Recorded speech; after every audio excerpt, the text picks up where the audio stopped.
I am State Farm Agent Rob Renz, and I want to help you get to a better place. Visit us online at ilminsurance.com. That's ilminsurance.com. Like a good neighbor, State Farm is there. Welcome to the Veteran Business Collective podcast. All right, we are back. I am Chase Roth, and this is Shane Stuhlmiller. How you doing, Shane? Pretty good yourself. Excellent. Thanks for being here today. Thanks for having me. This is pretty exciting to come into the studio and see what's going on. Yeah, it's cool. Sorry about the parking situation outside. I know it can be challenging. It is downtown Wilmington, so to be expected. Yeah, you didn't get rained on though, did you? No, I did not. I made it imperfect. It was That's great. good. I got rained on my walk over from where I ended up parking, but not too bad. So it worked out okay. Yeah, no, I'm pretty close. So it worked out great. So, Shane, you are active duty Marine Corps still. Correct. You are our third active duty guest, I believe. We had the iFly team on several weeks ago, and one of their partners, who you know, because you referred him to the VBC, Pat McGuire, is still active duty as well. I don't know if he's planning to get out yet or not. He seems like he's not real sure yet. But that was a really cool session. I love what they've got going on, and thank you for referring them to the VBC. I think it's great to have them plugged in with our network. Yeah, it was pretty small community and worked out really well that way. So. Yeah, and you've been involved with the VBC for quite a while as well. Since the second meeting. Yeah. I missed the first one and then came to the second. So which I find kind of unique because you're still in the military, but you've really been leaning into the transition pretty heavy, which I didn't do. So right. So it's really neat to see how much things have changed since I left active duty 8-9 years ago to now. So you run me through it, man. In the last 12 months, what are all the different things you've done to start getting ready for transition? I mean, you started coming to the VBC, and I'm gonna make some assumptions here and correct me if I'm off, but I think some of the reasons that active duty folks are attracted to what we're doing is they get to see what other veterans are doing outside of corporate type stuff, as business owners, what other options might exist. Is that part of why you come to the VBC? Yeah, that's 100% right. I think it goes back a little bit farther than that, though. Our relationship, we've known each other for a better part of 12 years, maybe more than that, probably 15 We've known years. each other since 2006. Yeah, okay, so long time. Take my shoes off. Yeah. I'm still a Marine. Where's the crayons? I skipped that MCI too. But really, 2017, I got stationed. I went to NATO in Belgium, and then it's that's really when I decided, wait a minute, I'm making this a career. I'm gonna do 20 years, but I'm not gonna do more than 20 years. And so then it was there is when I was how do I figure this out? Because getting out, as I'm in the process of it, it's really you get your checkout sheet from your unit and you get your checkout sheet from base, and you can be checked out. It's pretty simple. Pretty simple. I mean, that's it. That's how you get out of the military. Do these 2 pieces of paper and you're done. Give us your ID card. Here's your new one. Have a nice life. Right, but it's your life. That's I think the cool piece about it is how successful do you want to be and what do you want to do with it. So, 2017, it's what do I do for myself to make myself successful when I get out? And that's when I realized, I'm going to use the GI Bill to figure myself out and use a degree. And I used Special Operations Command, or SOCOM, has a matching fund that I could use for a little while to pay for some of my degree, tuition assistance, and then the GI Bill to fund everything. So I get the degree, and I'm moving forward with it. And then it's okay, now what does the degree have? How do I leverage what's there? And then they open up some cans to nonprofits, and that was kind of incidental to my degree field and learning about nonprofits. So I start digging into what nonprofits are out there, and then you're seeing guys leave as you're getting out because 1/3 of the force gets out every year. So you're seeing what everybody else is doing. It's some of these guys went to the Honor Foundation, which is a transition organization that teaches you how to do things, and then you see other guys go to the Commit Foundation or some of these other different programs. And then I also see what you're doing and how you're starting businesses and getting other people involved. So you just start picking up these little pieces and then putting it all together and trying to build a timeline. So for me, really, 2017, I started okay, I'm doing 20 years and I'm getting out. So you've been working at this for going on 5 years now. Yeah. I've wow. really started to figure out what do I need to do to be successful and how do I do this? I feel like such a chump. I gave myself 30 days. But I think part of that is because I got to learn from people like you. Yeah. It's like, wait a minute, Wow. like here's where we went wrong, and like how do you do this better? And like I was in a leadership position at the battalion. I passed that off, and I'm worried about me kind of going on my separate way. But like in transition, it's not like onboarding on the unit. Like your commander has never gotten out of the military, so like. They don't know or understand what it takes to get out of the military because they're still in active duty and they're still thinking about the fight, Think which about is their this. job. They spent, if you only count boot camp, they spent 12 weeks in processing you. Right. Like just with boot camp. Just boot camp. Not even counting like all the other stuff you got to do before you're a functional member of your unit. Right. And that's if you just stay with whatever unit you're in and you don't go to MARSOC like you did and have to go through a whole nother pipeline of stuff, right? But 12 weeks of 24/7 indoctrination One job. into your career, right? And like you said, then it's like, hey, here's your checkout sheet. Go have the mailroom sign this saying you don't have any more mail and you can leave. You're done. Give me your ID card. Like, that's Here's it. your DD-214. That's it. Like all that to get you in, and then it's like maybe you get a pat on the rear end on the way out. So you've taken a much more proactive approach. You've been working so you're going to be out, would you say, is it July 31st, 2022. Okay, so end of July this year. It's like 6 months. Correct. You're out. Done. Walk out. You've got your paperwork. You're on to the next chapter, whatever that is. But you started working on this almost 5 years ago. And you said college was part of it. Yep. You got a degree. What was the reason for the degree? Was it because you're interested in that field and you want to go work in that field, or was it just because it's like I can get it paid for and it's good to have? What was It was because I can get it paid for and it's good to have. I think it's more of a check in the box. Like, what do I need to do to make myself as successful as I possibly can? And so one of the things I was thinking about is like, okay, let's get a degree and get a master's degree. Would I have gone a different route after I was out of the military for like an MBA or something like that? Yeah, 100%. But at the same time, like I'm looking at my GI Bill and my family, my situation. I have 4 kids. I can't divide that GI Bill equally amongst the 4 of them. In a useful manner. Yeah, so it's like I'm just going to use it for myself and make sure I can position myself as best as possible. And then using some of the types of funds that I had available and who was paying for the school, they had a vote in my degree. And so it's like, okay, what degrees are you going to support me in getting a master's? Because I think it's a master's at the end of the day. So I chased a degree and the name of a university. More so than I did the degree itself. I mean, I can relate to that. My educational pursuits, were not what I would have liked them to have been in a perfect world, right? But when you're in your 30s and you're going to college and you've got a family and you also have to pay your bills and do all this other stuff, you can't just be like, you know what, I'm going to take the next 4 years off and go to Harvard and live the college life. Yeah, it's not going to happen. For me, it didn't. I mean, I know there's guys that do that, but they're like divorced. They're not involved with their kids, or they just never had any. Yeah. They can go live the bachelor life and do that. For me, I was like, I got to pick a university that can integrate with my family work-life balance and all that. And would have maybe made different decisions under different circumstances, probably, but we make do with what we can under the circumstances, I think. Right. Oh yeah, 100% agree. Yeah. So you got a degree, you finished graduate school. That was step 1. Yep. In the process. Then what was next? So then it was I'm still active duty. So like I had to work on my actual job commitments and like kind of slow these things out. So it's kind of a year and a half or so kind of wait from graduating till like really the next big step. The next one was the Honor Foundation, which is it's a 501c3 nonprofit, and they are focused on the special operations community. There's a lot of these different ones out there for conventional forces, for special forces, for Marines, sailors, Air Force. Every service has their own. I went with the Honor Foundation because they're focused towards special operations. They have a big, wide network. The Honor Foundation was great because of the network. Like they teach you to turn your heads. Like the analogy I use is you're an aircraft carrier and you're the captain of your aircraft carrier and you're steaming full steam ahead in one direction.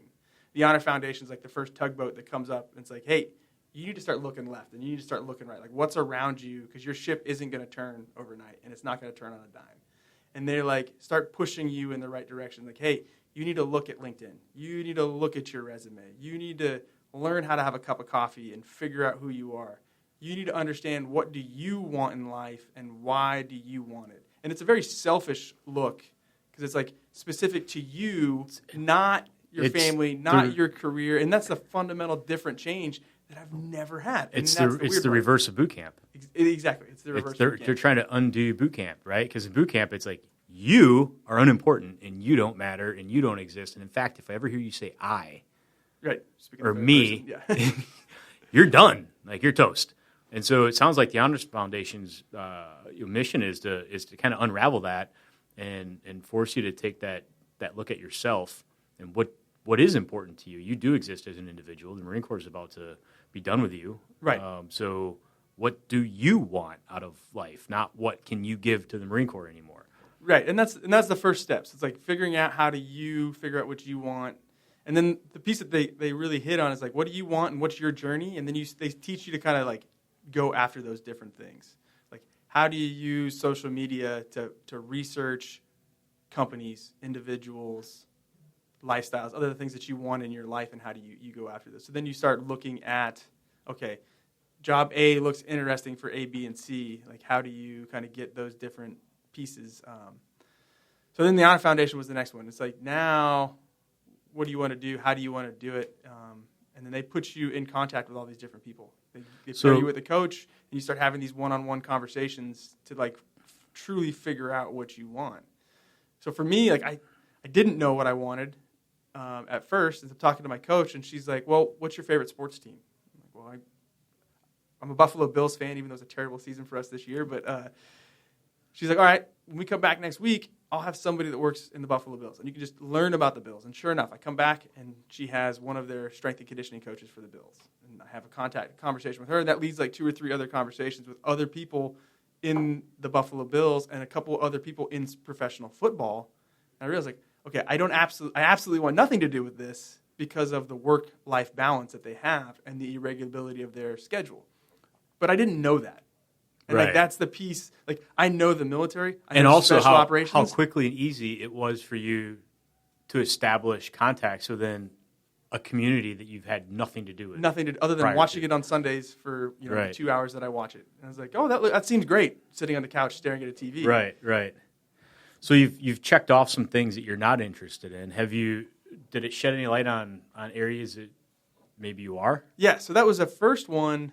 So part of my degree and where I stumbled into my degree was nonprofit management, and it's kind of like fell into that while I was going to school. So I was like, I really wanted to be in the veteran space, in the nonprofit management space with wildlife and things like that. And how do I help these organizations and help my village, the military village, as we transition and move forward? But I get into some of these, and I realize like that's not going to fill my passion tank, and it's going to make me feel happy, but it's also not going to provide for me financially where I want to be and allow me to do the other things on a personal level that I want to do. Mm-hmm. So like they were great. I really like nonprofits. I want to be involved with them on the personal level where I'm going to fill my bucket, but I still got to have this business and professional sense that I need to make more money to provide for my family and do the lifestyle that I want. So it was like I learned I can't fully put all of my eggs into the nonprofit basket and go after that realm because I'm not willing to work at the level that those want you to work at for personal reasons. Mm-hmm. But I also was able to learn that and kind of have some of that understanding through the connections that the Honor Foundation provided. Okay. And so then the Honor Foundation kind of happened simultaneously to the VBC. So like you're standing this up, I'm going through the Honor Foundation. It's like, okay, wait a minute, I can use the tools that I got from the Honor Foundation to start talking to other veterans.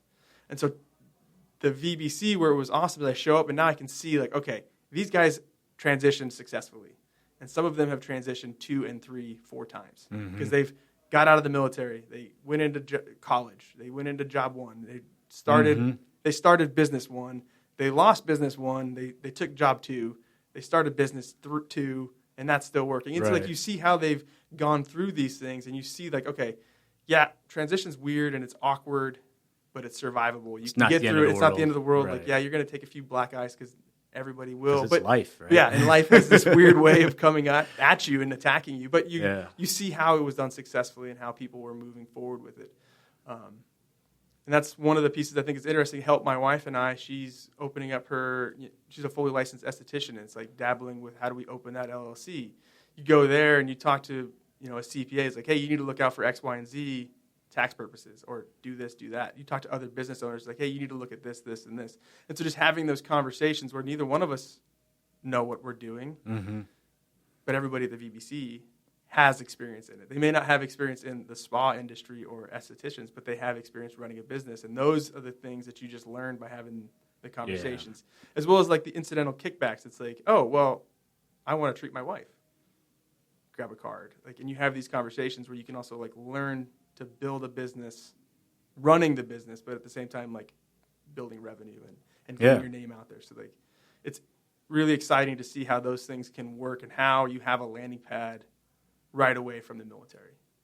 Yeah, that's cool. That's one of the things that wasn't planned into it from day one, but kind of evolved because the Honor Foundation campus is close by, and then having some personal relationships with folks like you and getting involvement from active duty folks it is just kind of a natural fit where we've got this community of people that have been out there doing it for years. It's like, oh, iFly team, you want to open a business here?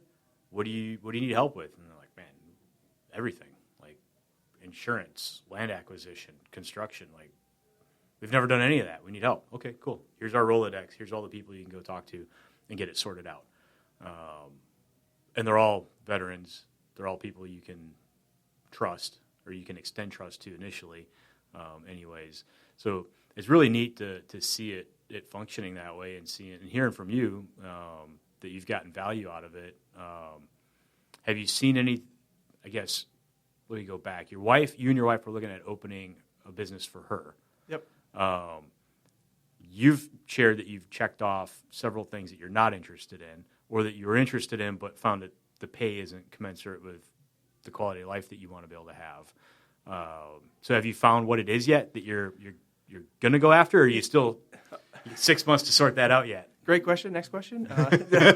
No, yes, I have found something. I'm going to be starting a skill bridge. So for those that don't know what a skill bridge is, your last 180 days on active duty. You don't have to be a retiree. You can just be your 4 years and get out. But your last 180 days in the military, the DOD will authorize you to do an internship, an unpaid internship with a company. You just need to fill out, it's about 5 forms to fill out, 1 from the company, 2 from the command, and the rest are the individual service member filling those papers out. But I'm going to start an internship with Fulla Capital here in Wilmington with John, and I can never say his.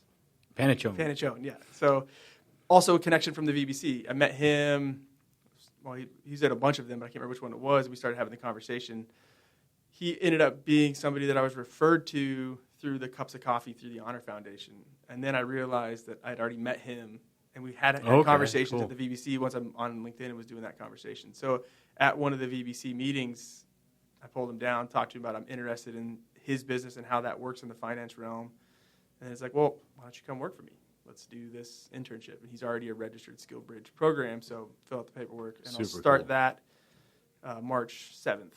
Awesome. So we'll do. So what's the specific role that you're taking on to experiment and see if it's something you like? We're still still trying to figure that one out. Me still having to transition and work. Part of the piece that I wanted to come back to was the I-5 piece with those guys. I work with one of the Marines, Pat McGuire. I was his instructor at MARSOC, and now he's my XO right now at the battalion. He's going through the Honor Foundation, told him about the VBC, told him about John's company and Fulla Capital and things like that, and just was able to expand that network and just see how it was able to grow. Talking with John, I'm going to work on the I-FI project and see how I can learn his business through that while simultaneously helping, a fellow Marine and a friend that's going to move forward with his business. So, that'll be fun to work on. Yeah, it'll be an interesting project. I don't know what I'm doing, but I'm going in. You'll figure it out. I'll figure it out. Are you taking any securities exams or anything like that as part of it?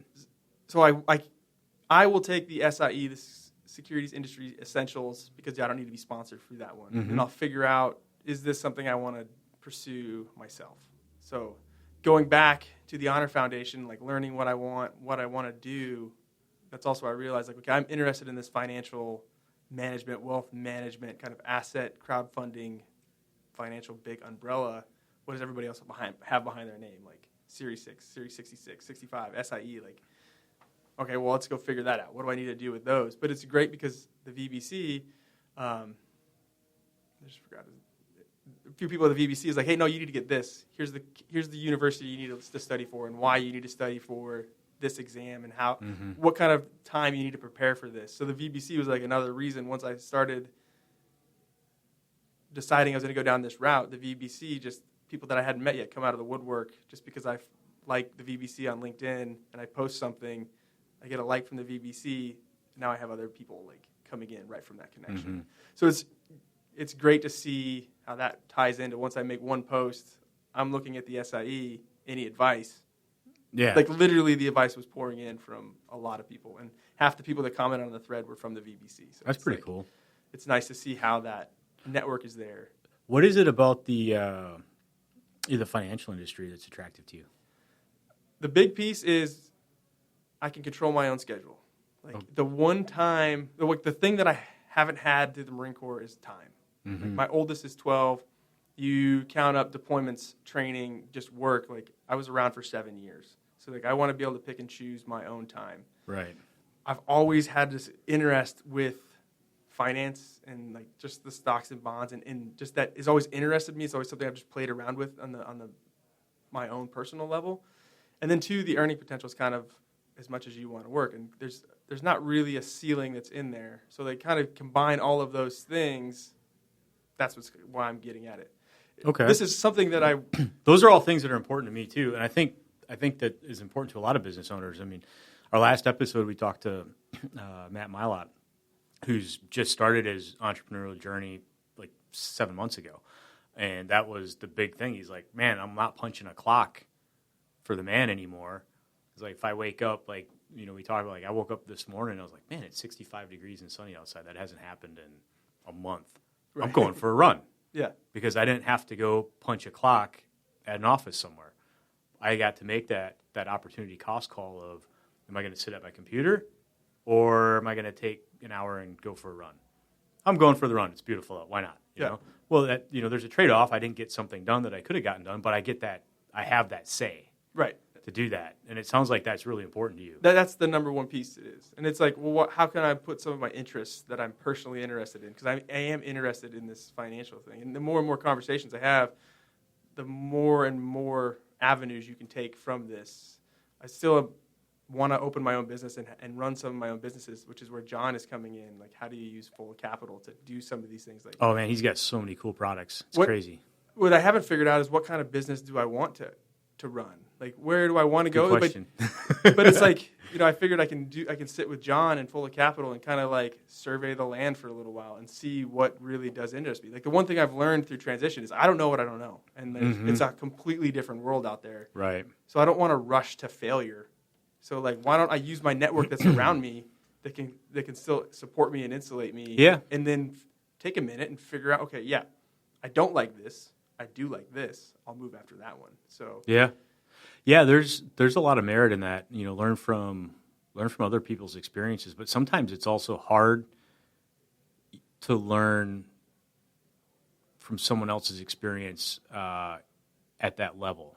Like, this isn't coming out great, but so like you can learn a technique from somebody else that you don't have to figure out on your own, right? Like someone else can teach you how to change a tire instead of you trying to figure it out on your own the first time.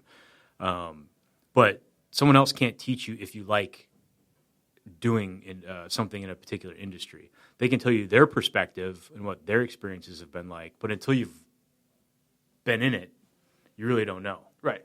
You know, I've had experiences like that. Like, I had a coffee shop for a year. I will never have a coffee shop again. It's one of those things where from the outside, it's like, dude, I love coffee. I love being in coffee shops. I love the atmosphere, everything, the smell, everything about it. I love it. Like, this is going to be awesome. Dude, the reality of being in that business is not apparent from the outside. Right. At all. And after a year of it, I'm like, I got to get away from this. This is not for me.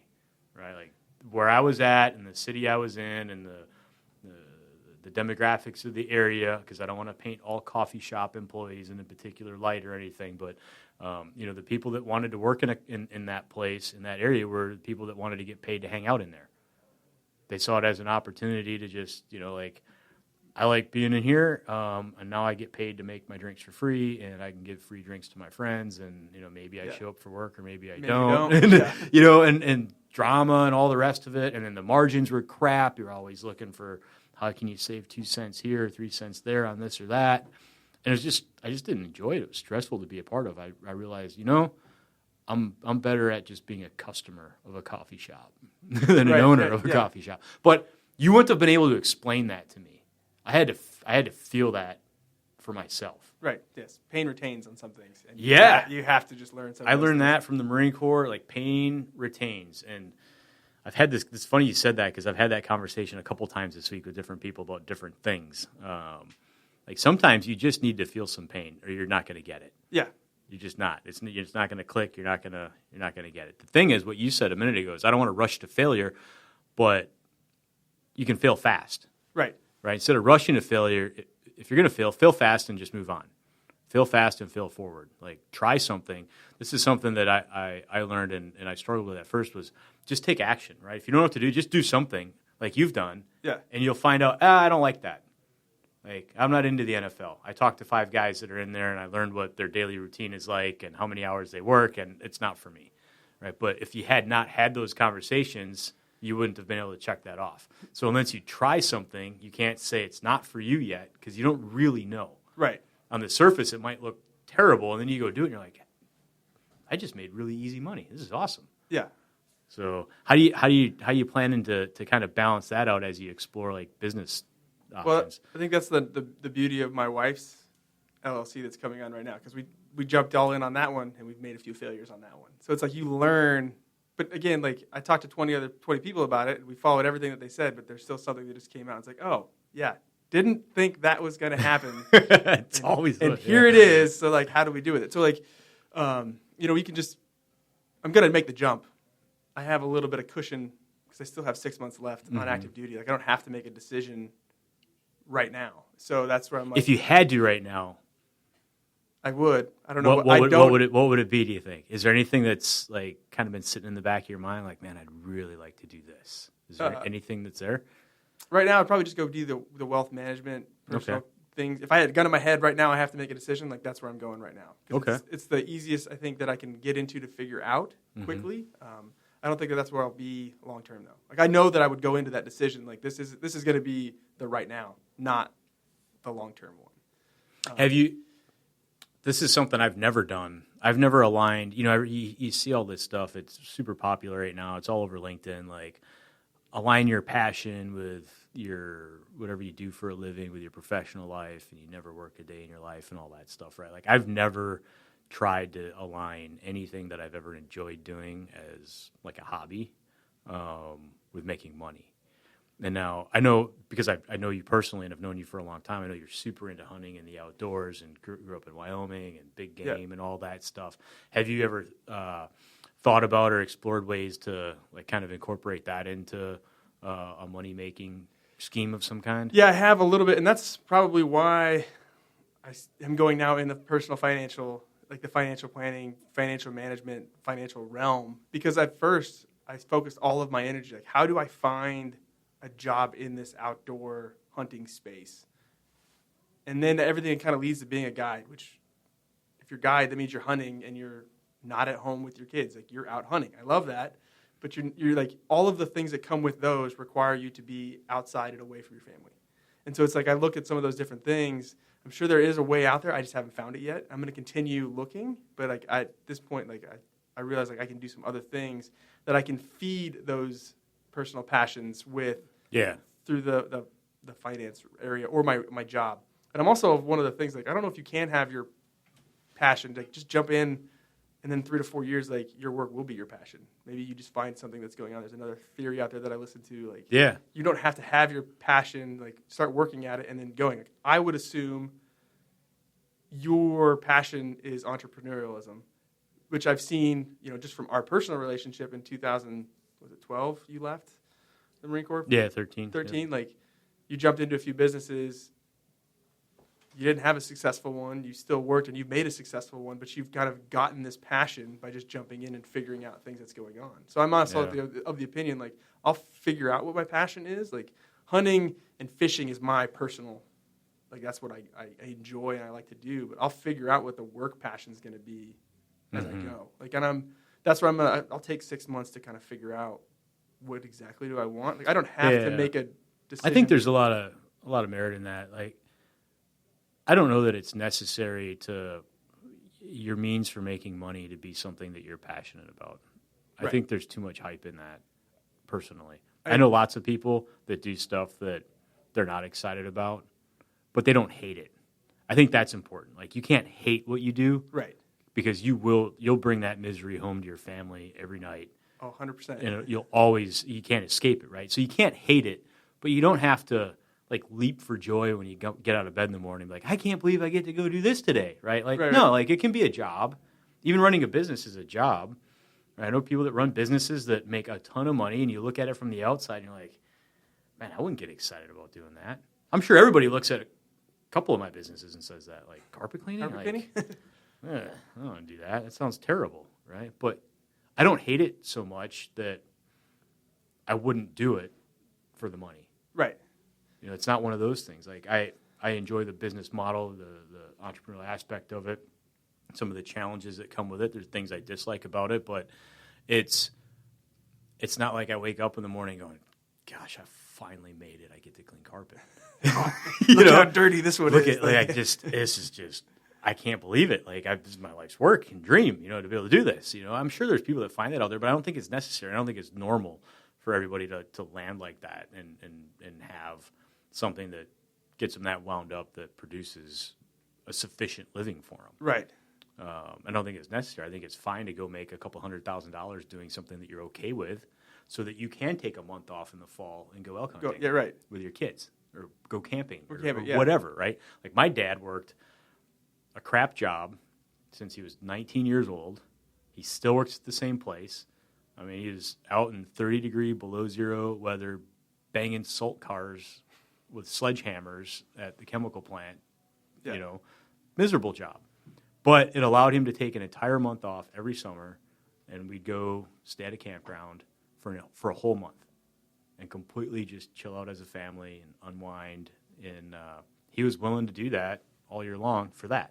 Right. To be able to have that. That's what he was fine with doing. Yeah, and he's like, it allows me to do the things that I like to do, so I'm okay with doing it the rest of the year. Right. Yeah, that's where I'm at. Like my why statement or my mission statement. It's like, I want to create a village so we can all preserve what's important to us. So, like, everybody has their own things that's important, but, like, it takes the village to come together. So, like, even running a village. And you do have a village. I do have a village. I have a small one. But there's things that you have to do in the village that you don't like, but it's just necessary things that has to get done. So, like, I understand that going into it, and I'll figure out, like, how do I do this? But, like, I've also learned, like, you got to find the joys anywhere you're at. Like, I can remember being in Afghanistan, seeing a sunset and be like, wow, this is awesome. Oh, yeah. Oh, yeah, I'm getting shot at right now. Like, wait a minute, why are you staring at the sunset? Like, but you have to find those little things. Yeah. And, like, I'm completely good with it. Like, and, like, driving down the road, like, I'll just pull over and take a picture of the sunset. And my wife would be like, why are you doing this? Like, what's a cool sunset? Like, we got to get there. We're late. I was like, yeah, well, it just took 30 seconds. Like, we'll be fine. Like, so, like, stop and smell the roses, woman. Yeah. So, like, but I've also learned that, like, you just got to learn how to just take those little, even if it's 30 seconds, whatever break it is, to find that passion to move forward with it. And then it's like, okay, well, now I got to, like, file these papers and go back through it and get through some of the different things. It's one of the things I've always admired about you is you always have a very positive attitude and outlook and upbeat, smiley, happy personality. Yeah. I would agree. And you've got more going on than most people I know. I mean, you add in just your family life compared to, like, mine. You've got, 4 times as many kids as I do. That's a lot. And a mother-in-law. Yeah, and a mother-in-law living with you. You got to, I called you the other day and you were handling stuff there. And, you've got a lot going on, but you're always smiling. So, yeah, like, I got a car accident in 2004. I started taking flying lessons, Gravity 1, really weird thing about science. But laying in a hospital bed for 8 weeks, like the only thing that I can control was my thoughts. Mm-hmm. Like my body was literally like I couldn't move it. Really? Oh, wow. I didn't know that. Yeah, it's like dislocated knee, hip, fractures in my pelvis, broke my back. So I was in a brace. Like, so the only thing I could really control was my mind. And I realized then at that moment, like, no matter what, I can control this. And there's nothing anybody can do, say, that's going to make me change my thoughts. So it's like, why waste them on negative things? Like, water off a duck's back. Like, just be happy. You'll be happier with everything else. Like, yeah. And so, like, once I've gotten through that and I realized, like, it's just my mind, like, I was So always happy. would you say you were different before that incident? I don't think it was a whole lot different, but I was way more confident and, like, I could recognize it now after the accident. I think I always had it. I think it was always there, but I didn't recognize it. Okay. And then, like, once I had the accident, I'm laying in the hospital, but like I realized it. This How is what I important had. it How is. important it is, and like how confident I am in order to use it and say it that I have it, and just always wear it on my sleeve. So Yeah. Wow. I never heard that story. That's profound. yeah, Have that epiphany laying in a hospital bed, you know, that you've carried with you to this day. right. I think it's Almost 20 years ago, 18 years ago. yeah. It's crazy. Man. Totally sidetracked me. I'm just thinking about that. I had no idea you broke your back and all that stuff and were laying in a hospital. for Yeah, 8 it was weeks. it was the weekend Ronald Reagan passed away. The Marine Corps gave us a long weekend. It was like one of the few times I actually like followed all of the Marine Corps rules as a Lance Corporal. Like I actually that You weekend weren't out of bounds? I wasn't out of bounds. I And wasn't you still got drinking. hurt. I did a lot of terrible things as a Lance Corporal, but that was the weekend I legitimately followed all the rules, and like life just has a way of winning. And so. you got punished. Yeah. No good deed goes unpunished, right? Yeah, exactly. Man, that's crazy. So you're going to be starting your skill bridge. You're going to be working with John at Full of Capital, which is going to be a super cool experience. Yep. John's such a great dude. I've never had a conversation with John where I did not learn something. Right. The guy's been there, done it 100 times over. That's going to be really cool. Anything else big planned during the next 6 months aside from the skill bridge? I'll collect a DD-214, which is pretty big. Right. No, outside of that, I don't really know. Like that's Okay. the thing. It's like we're trying to figure out. Like, this is the hardest thing about transition is my wife has a vote. Right? She never has before. She's never right? had a like, and I don't mean to sound. The Marine Corps has always had the Marine say Corps always had the before. vote, right? And, Yeah. and as we sit and talk about like, what do you want? What do I want? Where do we want for the kids? Right, like, because you have family, you know, from Wyoming, from New York. She has family in Florida. Yeah, Yeah. it's a weird piece to have because for the 15 years we've been married, she's never had a vote in where we're going. Mm-hmm. It's always we're here or we're going here. Mm-hmm. And now it's like, well, how do you do this? How do you take this into account? She's transitioning too. She's transitioning too. And so are Right. the kids, right? Like my kids are always like, "Did you find a job yet? What are you doing for work?" And it's like, "Well, I don't know yet." She's like, "Well, you need a job." I'm like, "Well, I got 6 months." But why are you? You're 5. You be Why quiet. are you grilling me on this one? But like, the whole family is going through this together. And like, Yeah. to tie it back in, like I think that's what's great about the VBC is because even at the last meeting that was there, you know, guys are bringing their families in. Oh, you missed this one because you were sick with COVID. But like, Yeah, I guys was are being a bringing their baby. families in, and like, but it is a family thing. Like, yeah, we're trying to, you know, work as a veterans business collective on businesses, but like, we're the Families, if military. you're running a business, Family's your part of it. And, family's like, part of that. Yeah. The military is our family, and so like by extension, like all of that's together, and it's like you go through this transition, and you can see how people have done it with their families, and how the VBC is there to help you do this. And so, That's so interesting to me that your children are harassing you about about where the paychecks are going to come Yeah. from in 6 months, right? Like that's interesting that that's on the top of their minds. yeah, we try and be open and honest because Yeah. they see as I'm doing things, like I'm nervous, like who is like I'm making a 180-degree turn in my life, Right. And like some things I'm like, oh, I don't know anything about this, and I'm like asking my wife, like, what does this mean? And she's like, I don't know, I'm not. Like, I have no idea. And then my kids are like, well, what don't you know? You don't know anything? Oh, you should know everything. And I'm like, well, I Your know. dad. You're Yeah. supposed to know it all. So it's like, and then they're like, well, why are you confused? And I'm like, well, I've been in the Marine Corps for 20 years. Like, I don't know this. And she's like, well, why don't you know that? Okay, you're 5. yeah. Okay. Yep. But they're keeping me in check. So it's yeah, good. yeah. Like, No, that's cool. That is. Now, I've talked to other folks that have approached transition in a methodical manner, like you have, and they've all said that like the Honor Foundation and some of these other places talk a lot about the importance of placing emphasis on geography first, like where you want to live, because it's harder to undo that after you've committed to a professional obligation. Like if you start a business in Wilmington and you're committed financially to its success and everything, you can't just decide in 6 months you want to live somewhere else, for example.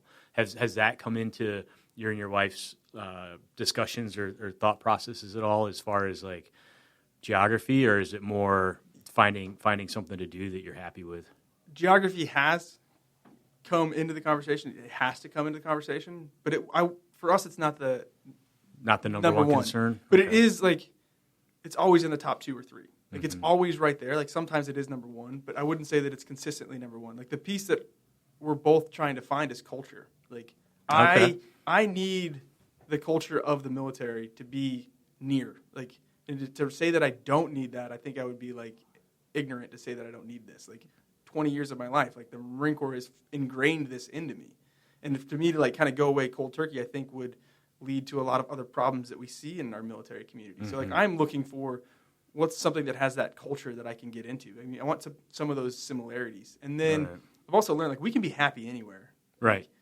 We've learned to be happy in dumps in Afghanistan or Iraq and other third world not nice places, and laughed it up the whole time. Right. You know, so yeah. And I think some of that is too, like, you know, my wife is from Kyrgyzstan, so like she's good with a lot of different places that we have to say that, oh, this is a lot nicer than where we're at. So like geography doesn't necessarily play in fact. It's like it's culture. Like she also wants the culture piece too. Like she wants to be near the amenities, and she also likes some of the veteran attributes that we're looking for. So it's like, how do we match that culture? Because we'll figure out, you'll be happy anywhere that you go. Like you'll find like people wherever you go. You'll find those different things that you want. You'll find the nice bars and the nice parks and the cultural things that you want to do, or you can travel to them and get to them quickly, but you can't change the culture. Right. That makes sense. Well, very cool. We're just about out of time. I always wrap these up with 2 final questions. The first one is if you could leave one piece of advice for anybody listening, and it can be on transition, it can be on whatever, I don't care. It could be a hunting tip, doesn't matter to me. Whatever piece of advice you want to leave on the table for people, what would it be? For transition specifically, like the military tells you to use 24 months, like use the 24 months. Like their guidance policy is to figure out how to use it and go slow. It's your life. Like you're only going to be as successful as your transition, I think. So make sure you can plan it out and get time out there. Find an organization, find these different culture pieces that's going to make you happy, and only you, the individual, can figure that out. Awesome. And the second question is, do you have any book recommendations? I know you read a lot. I do. I know you do. I mean, well, you do a lot of audio because driving and stuff. So, I mean, anything profound lately that's really stood out to you? The one that I just finished was Design Your Life. So it's like, how do you, like, what does the perfect day look like? Because I'm trying to figure this out. Like, how does this work? What does the perfect day look like for you? What does the perfect week look like for you? What's the perfect month look like? So then you can build a plan. And then, you know, my wife will do the same thing for hers, and then we'll come together and say, okay, here's my perfect day, here's your perfect day. How do we make our perfect day? And kind of like figure these things out. Because I've always been, I got to be at work at 7. Do all the days start with brunch and mimosas? I think they should. I think they should too. If not, at least, you know, a margarita or something. We'll see. So you I have that choice. Figure out how to get paid for that. Yeah. That'd be cool. That's cool. I hadn't heard of that book. I'm definitely going to check it out.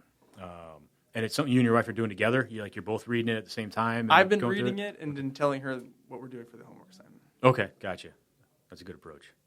All right.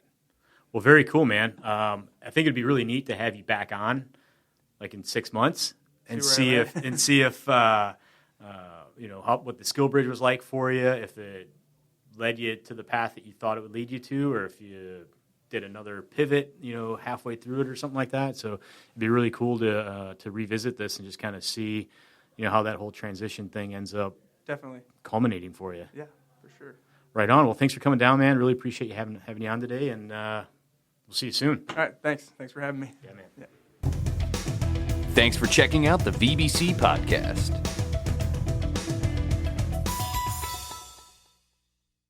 I am State Farm Agent Rob Renz, and I want to help you get to a better place. Visit us online at ilminsurance.com. That's ilminsurance.com. Like a good neighbor, State Farm is there.